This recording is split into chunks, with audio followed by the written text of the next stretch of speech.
So now we come to a point where we will have the lady who is the biggest savior of fintech companies in Singapore. So whenever any of the fintech companies is struggling, we go to her. When Singapore Fintech Association needed a bank account because we had to launch in 3 days right before the Fintech Festival and we needed help, she was the person we went to. So she is our 911 of fintech. So when we have a problem, we call Janet 911 of Fintech Singapore. Welcome, Janet. Thank you, Varun. Good evening. I was just thinking that this is the last session before you close, and the topic is Fintech Innovation. Didn't all of you ask, shouldn't this be someone that is speaking to you from the fintech community? This is Fintech Innovation, right? So this is a logical question to ask. But one of the key things why we wanted to take this as the last session and talk about Fintech Innovation, but I come from a bank, UOB, is because I have been on numerous panel sessions. I lost count of the number of presentations I've done, both to panels like this, as well as to forums that talk about banks and fintech, and that fintech should disrupt the banks and the banks should not be allowed to survive. And one of the key items that people talk about is this or that. And I was going to say, why not both? Is it not a situation where the two can happily coexist?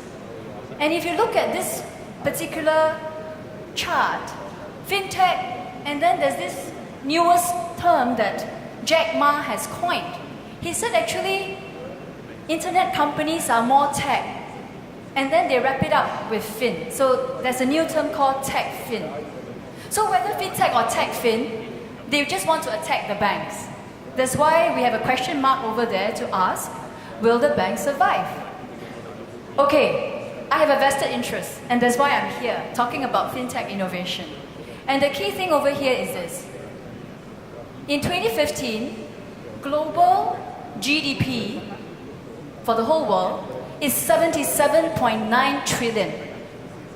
Financial services, as a percentage of that, 16.9% is 13 trillion globally. Within ASEAN, I just came from an ASEAN conference downstairs, the ASEAN GDP is 2.4 trillion. And there was a forecast by the ambassador from Indonesia and the ambassador from Philippines agreed with him that come 2030, ASEAN GDP will go up to 6 trillion US dollars. And if financial services as a sector is 16.9% of that, that's a whopping huge amount of 800 or so billion dollars. Huge opportunity. And therefore, one of the key premises which I want to leave you at the beginning of my presentation is that if fintech and tech fins together with banks can help to unlock the entire ASEAN community, which has 22% in urban cities, so 78% non-urban, and half unbanked and underserved. If between the tech fins and the fintech, they can unlock that entire pie, and then we as a bank can collaborate with everyone, we can improve the lives of all and many consumers, many SMEs. We counted the last count, there were at least 80 million SMEs across the whole of ASEAN. And therefore, it will bring about growth, wealth, and better lives for all of us, whether you are fintech, you are banks, or you're tech fin. So, I think Apple will sue me, and Android will sue me if I try to show this anywhere else, but since we are in Fintech 360, everything is permissible. So can we not have best of both worlds? I'm going to show you the next 3 slides, and you may not agree with me, but I want to show you why can we not have best of both worlds. So yes, we have Taobao, Carousel, Shopee, Amazon, Q10, everything else. If we want to shop because we want to buy something, just wanting to buy something, then there are huge number of examples. You don't need to leave your house. And if you are living in a place where traffic jams is a norm, you don't want to leave your house. But shopping, if you go check anywhere else in Asia, is the top leisure activity. People shop because it's a leisure activity. People shop because it's social. Father with the son compare and they say, do I look cool? Mother and daughter shop, friends and friends shop, boyfriends and girlfriends shop, and everyone that is social enjoys shopping. So if you shop for leisure, is it not possible that you can still go to a mall and enjoy that shopping leisure activity, particularly if the experience is good? So I'm only showing you a bargain hunting, but you could actually go into many beautiful malls and enjoy the experience. But yet, when you need something that's easy, you want 5 t-shirts and you want 6 batteries, you just go to any of these and you get your stuff. Next thing is the context. Can we not say that? Why would busy working mothers or busy working young professionals, or all of you here, want to go to a supermarket to buy Milo? By the way, those of you who are not from this part of the world, Milo is a beautiful energy chocolatey drink. I don't work for Nestle, but I just wanted to tell you that. So if you want to buy Milo, you just click online. Or you want to buy milk powder, you want to buy soap powder, you want to buy shampoos, you can click online. But then the context is, if you want to buy something that you want to feel in the touch, if you are a good cook, you want to know whether the avocado you're going to put in your salad is half ripe or not ripe or totally ripe, you want to feel it, you want to touch it, you want to see it, you want to hold it, you may want to smell it. Unfortunately, I hope you don't press it. So therefore, the context is, you may do something, but you also do something else. So it's again not a or, but an and. The next one, well, something close to my heart, right? This is banking. So for everything that we've seen, PayPal has been here in Asia for the longest of time. They are one of the oldest fintech, and of course we have Fidor, we have TransferWise, we have Alipay, we have Paytm, and then of course our dear old UOB Mighty. You have all these tools of mobile-enabled payment, banking, leisure, and everything else wrapped into one. Why do you need to go to a bank branch? Why at all? Unless you are needing it for something that you want a face-to-face. You want a face-to-face discussion because if you have young children and you want your children to learn financial literacy, and the best way to teach them is to go to a group where everyone talks about this and learn this together, and on a Sunday, while you can be doing your other stuff, that's not a bad thing. Or if you want to discuss 3-generational mortgage, particularly in Singapore. If you want to buy a house, you want to pass it to your kid, but your parents are owning the house, how do you go about financing your mortgage? You may want to talk to someone in a bank. So therefore, again, it's about context.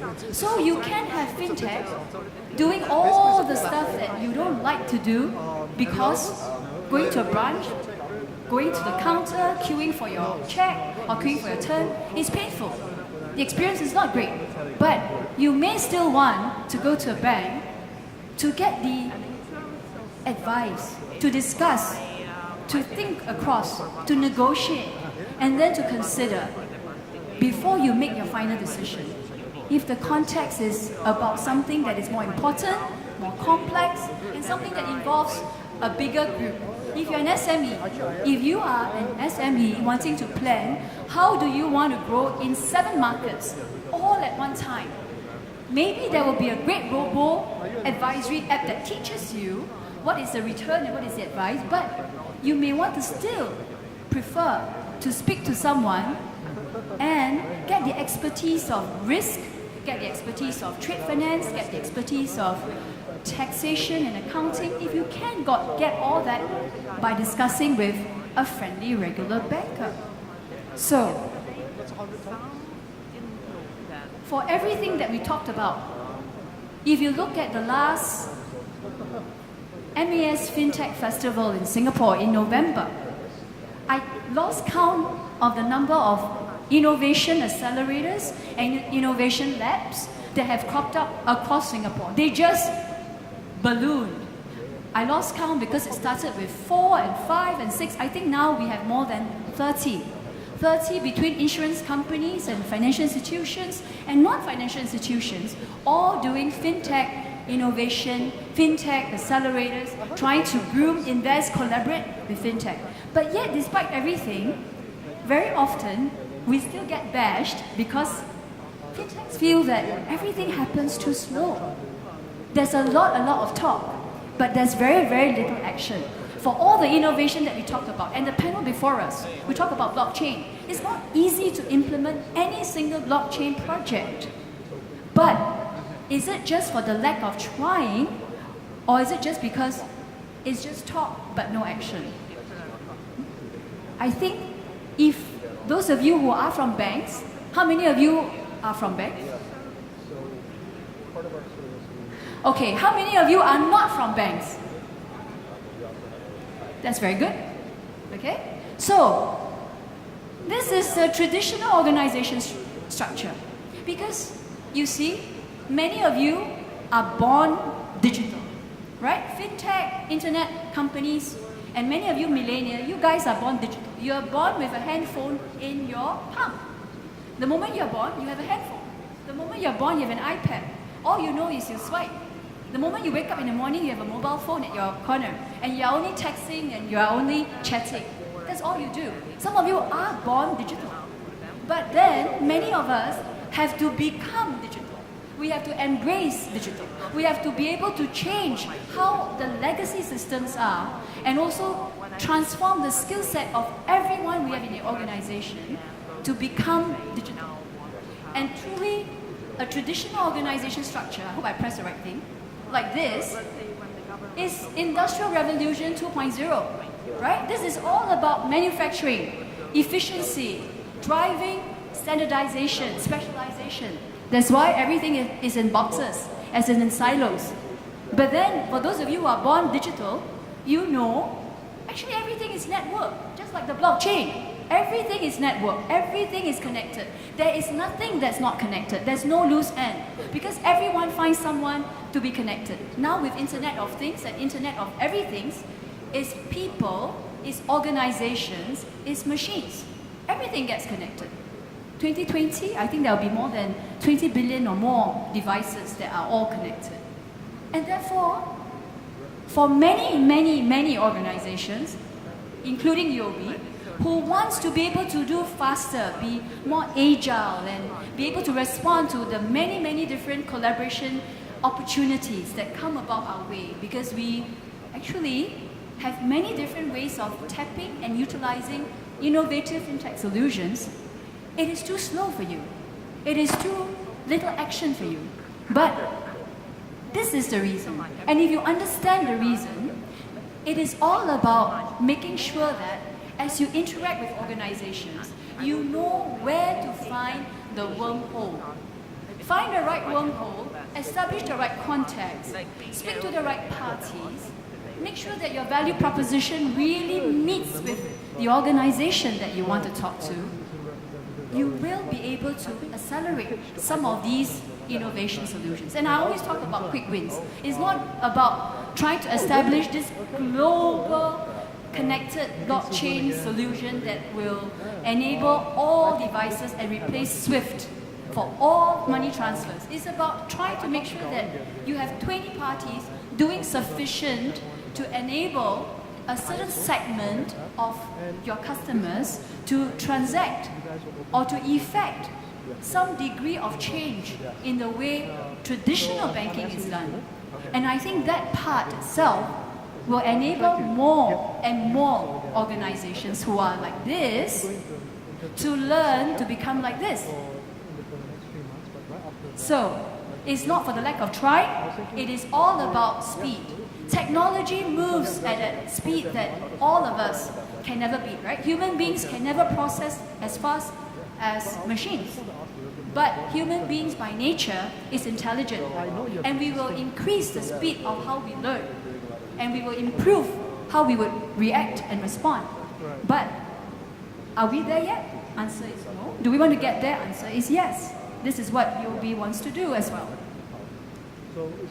And then comes this very important thing, which I feel that fintech sometimes may not see this as a total picture. And I show this because banks are always seen as a vertical. We do banking with the consumers that actually owns a credit card, and so therefore if you are a payment fintech, you think that the bank just wants to eat your lunch, or you want to eat the bank's lunch. However, we as a bank also enable virtually every sector, including companies that make Milo, including companies that make tractors, industrials, companies that are in telecoms, in media and technology, companies that buy and sell, import and export, and companies that retail for business, e-commerce included, and companies that build real properties, warehouses, and companies that are in oil and gas, that very famous ONG. So banking in the digital world will enable us as a bank to take some of the fintech solutions and apply that across all the verticals, and therein unleash the power of innovation from one sector, which is fintech, which is a lot of it applied to banks, but letting it be applied across all the various industry sectors. And I think many of you could see that in healthcare, and you'll be asking, why didn't I put healthcare there? Actually, there are many verticals. I'm just giving you an example. There are many industry sector verticals of which we can apply fintech solutions. If you are in analytics, if you are in a payment, if you are blockchain, in fact, virtually everything that we've come across, we can find application for us to use fintech solutions to help our customers across every single vertical. It's about collaboration. It's about working with the ecosystem. And I want to show this because we too at UOB, we have done a fintech accelerator. It is at Block 79. For those of you not from Singapore, it is at Ayer Rajah. It's a startup hub. It is a place where they say they build amazing startups there. So it's called BASH, Build Amazing Startups here. We collaborate with SG Innovate because they know how to accelerate fintechs or startups. And we as a bank, we have the banking domain. We know banking domain, whether you are talking about trade finance, risk management, corporate finance, payments, credit cards, mortgages, lending, insurance. We have that entire domain. If we are to look at this, one of the reasons why I want to show this is for any innovation and any collaboration with fintech to work, a big organization like UOB or a bank like us needs to have one key element right. And that key element is that we must have top management support.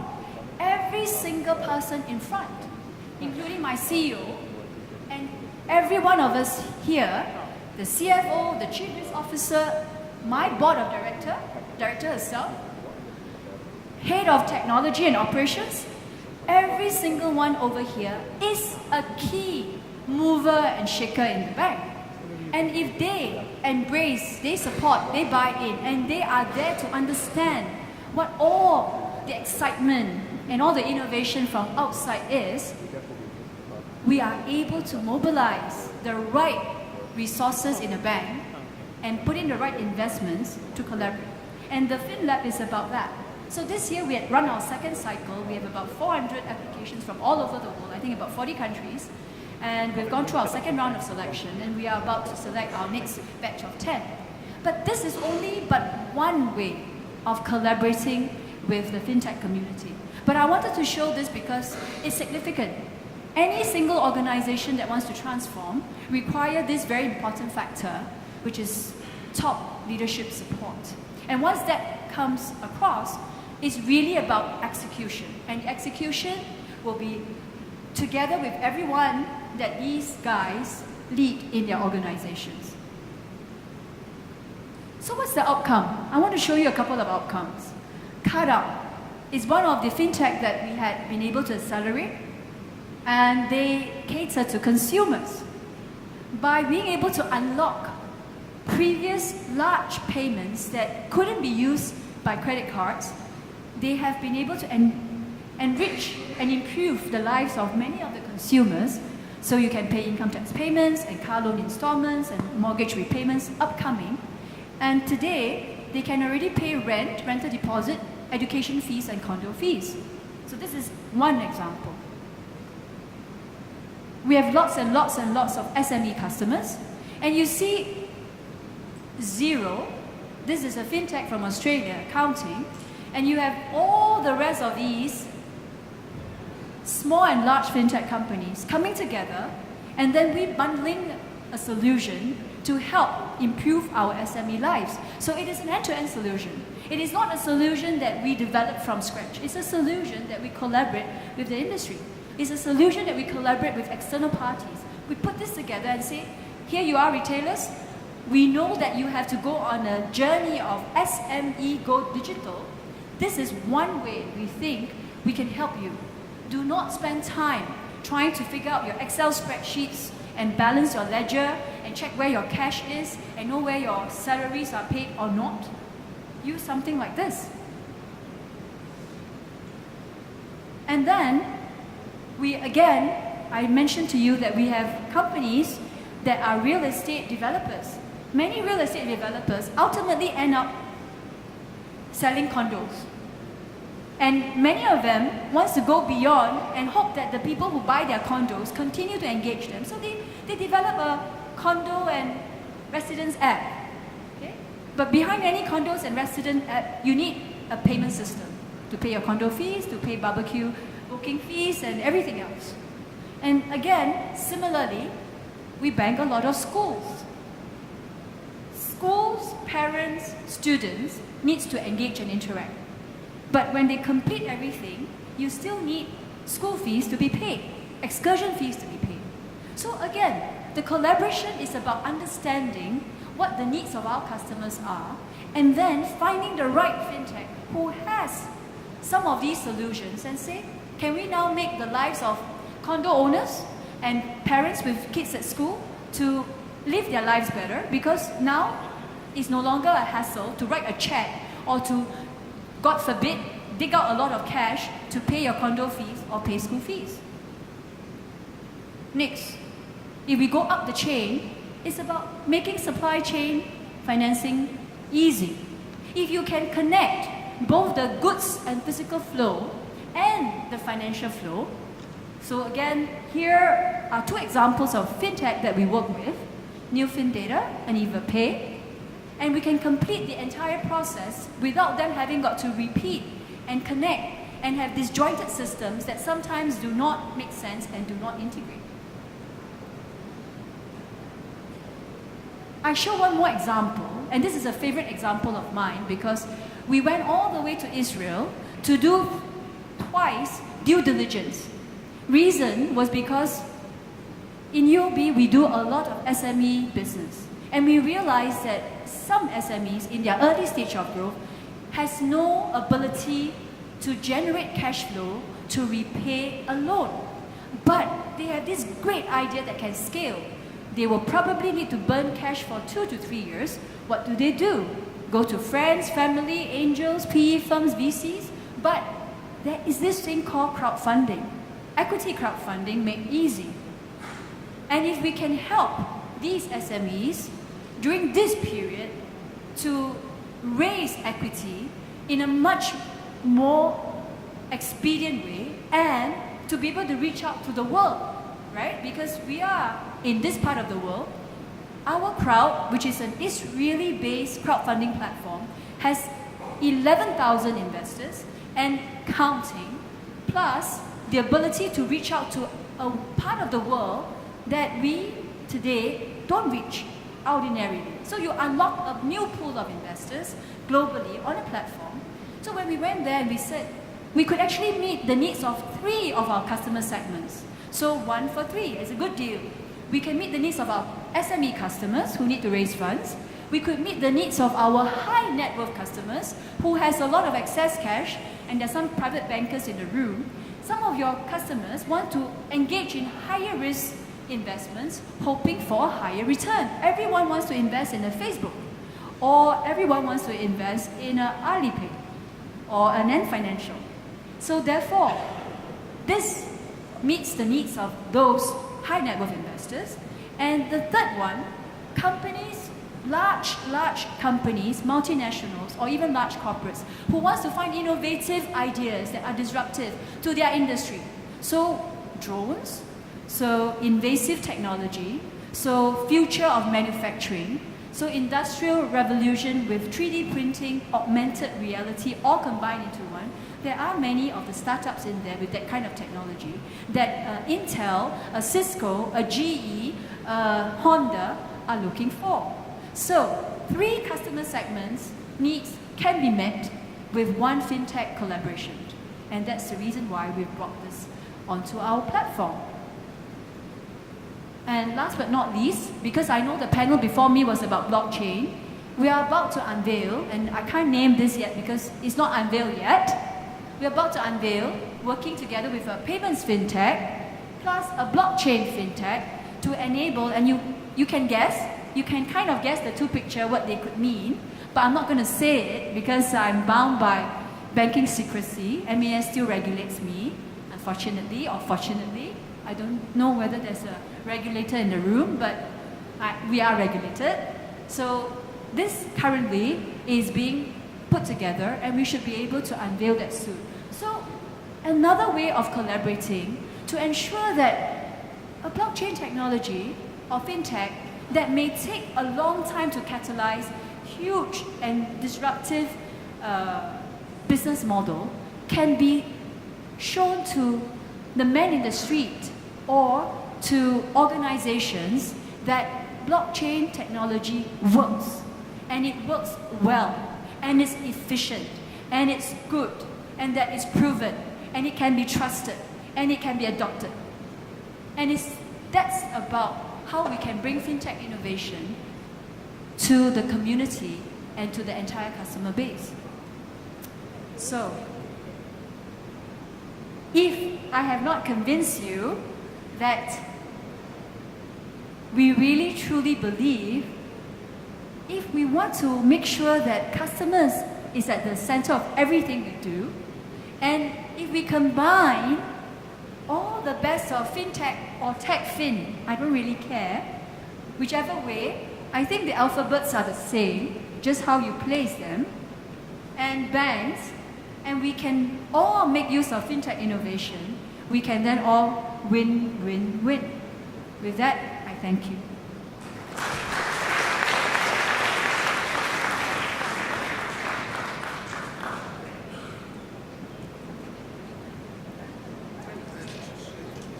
Please bring the mic.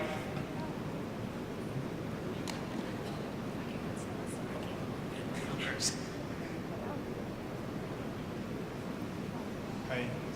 Yeah, thank you for sharing, Janet.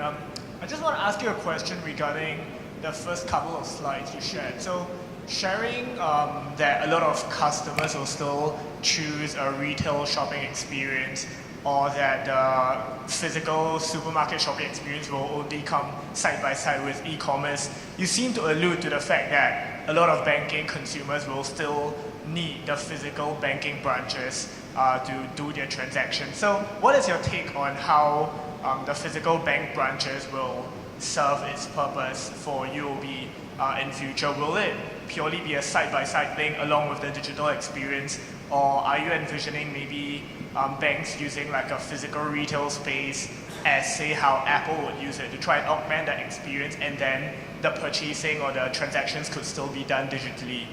Thanks.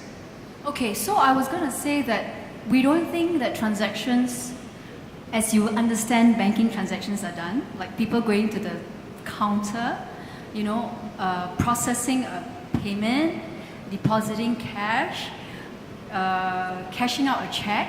We don't think that this way of banking transaction is the way of the future.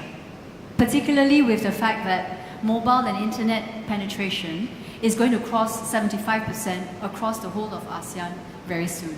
We have already crossed the 50% mark, okay, with smartphones. So we don't think that that's the way to go forward. But when I alluded to the fact that the face-to-face and the human-to-human interaction would still be relevant, is because there are banking transactions. I would say, maybe banking transactions is not the right thing. There could be moments in which a consumer, an SME, or a company requires a discussion, requires advice, and requires a network to be able to either share best practice, discuss and compare, or learn. In fact, we think that the next 5 years, and we are doing it right now, we have been using a lot of our existing branches in Malaysia, in Thailand, and even in Singapore to do what we call info sharing.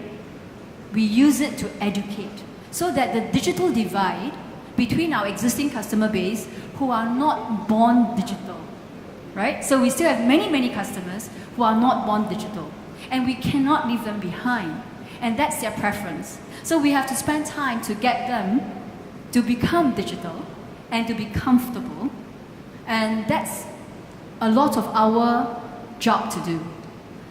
But we do not envisage that the branches as they exist today will remain unchanged. We believe that they will become a place that customers would want to engage, and it's a place of social interaction. So banking hasn't become a leisure activity like shopping, unfortunately, but who knows, right? As we work on improving customer experience, hopefully one of these days, they find that discussing their wealth and discussing their retirement, discussing about them getting married, buying a new house, is a leisure activity. And hopefully, we can make that experience pleasurable. Okay, go ahead. Last question. Yeah, thanks. Okay, my question here is, because now you are mentioning traditional bankers, now other industry people also entering to the banking business differently and different way, because they know the customer, and now the customer is the master there. Like for example, Alibaba also coming with their own strategy. What kind of competition you are expecting? Because you have to transform yourself. They from the service industry, they are also consumer buyers. Now they are coming to the banking, financial domain. What kind of transformation you are expecting from the banking angle to support those customers to be attracted? Because you guys are core bankers, you know how to take your business because by other people, because they know the other side, but you know your own process. Any strategy there in the banking? So I think one core strategy for us is you can't forget the fact that we are focused on three things: customers, customers, and customers. So customers' experience, customers' expectations, customers' needs, customer wants, customer aspirations, customers' lives, and customers' business. And for that, we will ensure that if the customers' lives revolve around an ecosystem that is social, if a customer's life evolve around an ecosystem that is driven by e-commerce, we will ensure that we work with the ecosystem to be integrated into the customer's life. Because remember I told you, even an Alibaba needs a bank, right? So I can't tell you, due to banking secrecy, who I bank with in that beautiful chart. Obviously, I hope to bank all of them. However, one key thing about the digital economy and about how we banks look at the future is that collaboration with ecosystem partners will become a lot more prevalent. It's not a one-on-one. So I partner with, let's say today I partner with CapitaLand just to offer capital land promotion. It's no longer a one-to-one. It probably will be like what you see, a networked way of partnering where maybe the last mile delivery, maybe the real estate company, maybe the company that owns the customer, which can be a bank, a telco, a utility company, or a multinational that sells cars, right? All of that partnership is possible if you retweak the way you look at business models. As long as we gravitate towards what the customer's needs are, and then we reorganize ourselves, we actually will be able to work together with these companies to better serve the customer's needs in a much more holistic way. I can't tell you more because we are executing against it. Thank you. Thank you, Janet. That was really insightful.